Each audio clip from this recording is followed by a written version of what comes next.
Hey everybody, decided to come on here and make a video about like applying to residency. So last time I posted a video, it was when I talked about having failed step 1.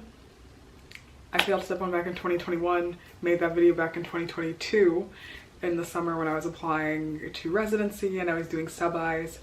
Now it is June of 2025. I am finishing my second year of residency, about to start my third and final year of residency. So I figured what better time than now than to talk about kind of the whole process of applying, things to consider really when applying to residency. ERAS opened last week, so I know for people who are applying, this can be kind of a stressful time because it's finally the time where you're applying for residency, right? At this point, you've probably chosen whatever specialty you're planning to apply to, whether it's one, whether it's you're dual applying, but I think there are so many programs. Any given specialty, there are tons of programs, so it can be hard to kind of figure out how do I choose what to apply to, like what programs to apply to, and how do I discern that. So here are just kind of my tips about like the things that I looked at and I cared about when applying that were helpful. Just of note, I applied family medicine. I will talk about like family medicine specific things that I think are important to consider towards the end, but just a note, I applied both civilian and military because I was HPSP in medical school, and so now I'm in a military residency, but I still had to apply civilian, and so I think these things were still really helpful. I think a huge thing is location. Where do you want to be? Where do you want to train? Some people, it's whether they're trying to move to a certain area because they just want to live there, whether they have ties to that area, is that the area they just think it would be great to live in at some point in their life, or is it someplace they want to live in the future? These are all the different things that people consider when they're applying to residency and choosing kind of what locations. Next kind of big general thing is like, what are your career goals? What opportunities do you want? Are you somebody that wants more of an academic institution? Do you want more of a community-based institution?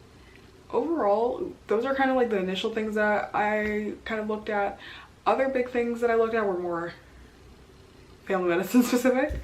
So getting into the more family medicine specific things, I would say the number one thing that a lot of us think about when we're applying family med programs is the whole opposed versus unopposed, right? If you don't know what that means, opposed is a program where there are other specialties there. So whether it be there's the family medicine program in peds, family medicine program in psych, surgery, and internal medicine, what have you. But you are not the only residency housed at that institution. Versus unopposed, think about the opposite of that. You are the only residents there, right? I'm of the belief it does not matter opposed versus unopposed. Not all opposed are good, not all unopposed are bad, and vice versa. I think how does the program and how does the institution utilize the residents? That's what's more important. Because there are some really amazing opposed programs and there's some really shitty unopposed programs, and vice versa, right? So it really just depends. It depends how do the residents function, how do the residents feel about their program being opposed versus unopposed. It can really depend. So there's really not one universal answer.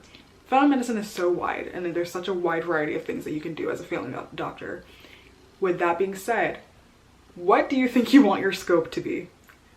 There are some people who want a more limited scope, whether they just want to see clinic. There are people who want the more full scope aspect. They want to be delivering the babies, taking care of people on inpatient, seeing the kids, doing the whole gambit of things, right?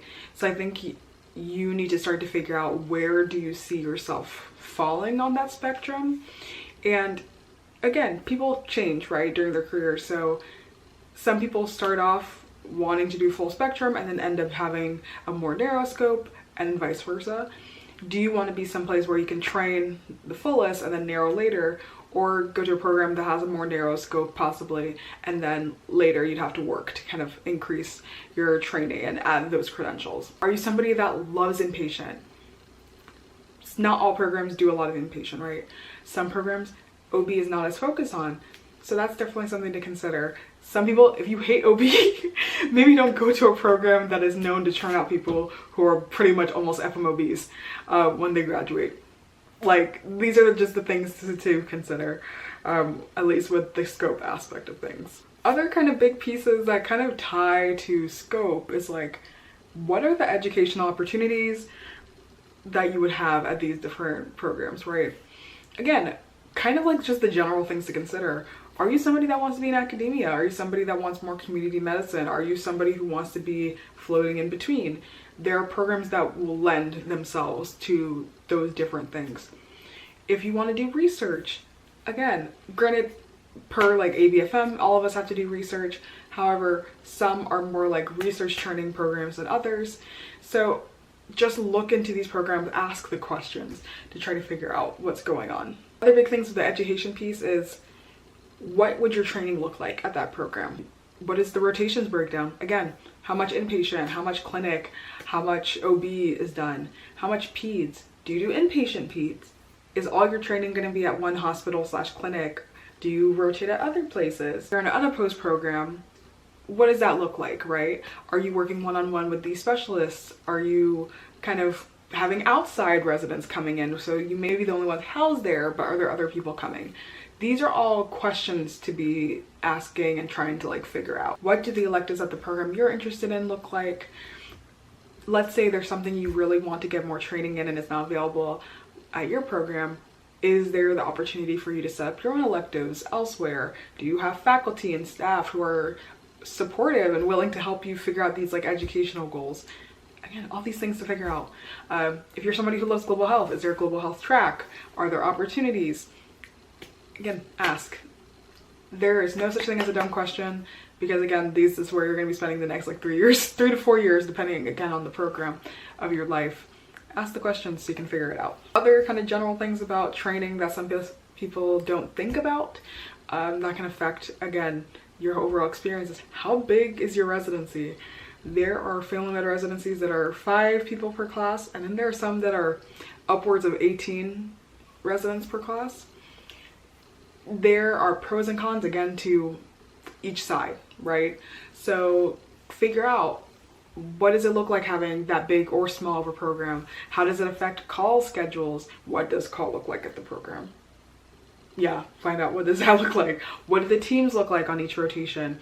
Do people feel supported on every rotation? Do they feel they're getting the opportunities?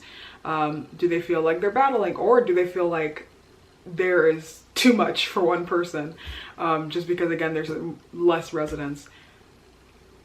It really depends. And again, each person is an individual about how they like those things. So for one person, they may love the idea of a huge program, and for another, it may give them a panic attack, right? So try to start figuring out, like, how did you feel having larger classes? Did you feel like you're able to get attention? Do you prefer smaller classes and small groups? All of these things really factor in. Again, kind of was the same in the general things to consider, but location. And it's not just about, are you wanting to be in the Southeast versus New England versus California, but also, like, do you want to be more in a rural setting? Do you want to be in an urban setting? Because there are certain programs where being in certain settings lends you to a different type of training, right? So learning more about programs, I learned a lot more of the rural programs. You get a lot more of that full scope, because you may be the only doctor that is available for insert distance, right? So you want to be able to provide more of a full scope care as compared to a program that is in like a major academic and city center. You may not have as much full scope because there are all of these other specialists readily available, right?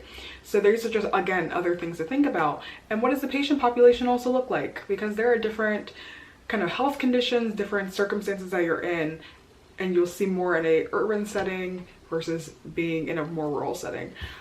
So again, just trying to figure out, what does you now want?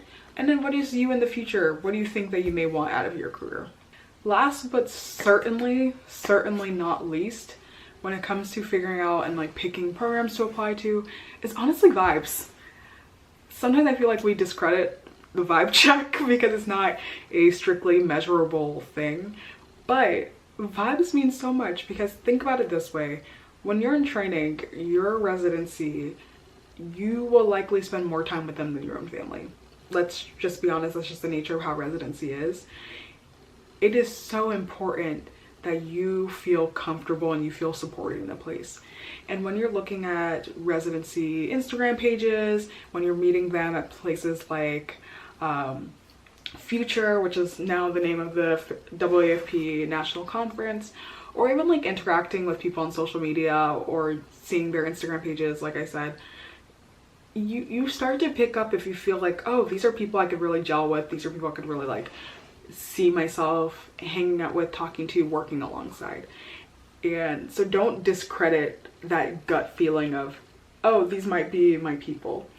Okay, so I feel like I went over a lot of things about how to choose a residency program in general, but specifically how to choose a family medicine residency program. I hope that this was helpful to somebody, because again, it can be and feel like a very stressful and scary time in the life, and feels like it's your whole future on the line. But know that there are so many people here to help and support you and help you figure out these next steps.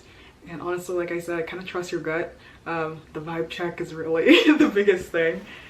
If you're looking for resources, first one I can recommend, American Academy of Family Physicians. There's their website, there's their Instagram page, their Twitter page, what have you. They are our academic academy, so definitely recommend going to them. They also have like their subsidiary, which is like Future Family Med, which again just helps answer questions. Another independently run Instagram / Twitter or X is the Virtual Family Med Match page. Definitely recommend going there. They actually host takeovers, so different residency programs come take over the page for a day, and it's just really nice because it helps expose like interested people in family medicine to programs that they may not have ever known about, and kind of like the different things that I've talked about of like things to consider for a program, size, electives, different focus, full scope, how full scope is it, how much inpatient, OB, etc. You can really see on that page because the programs really talk about it. I was lucky enough to run the page for 2 years when I was a med student, and again, I learned about so many programs that I would have never known about if it had not been for that page. It is now in amazing hands. The next set of people have taken it over, but again, it is such an amazing resource that I cannot speak highly enough of. So please know that there are so many of us here to help you. If you guys have any questions, feel free to reach out to me, reach out to other family med physicians, family med doctors. We are so excited to have you guys join the fold, and I look forward to hearing from you guys. Bye now.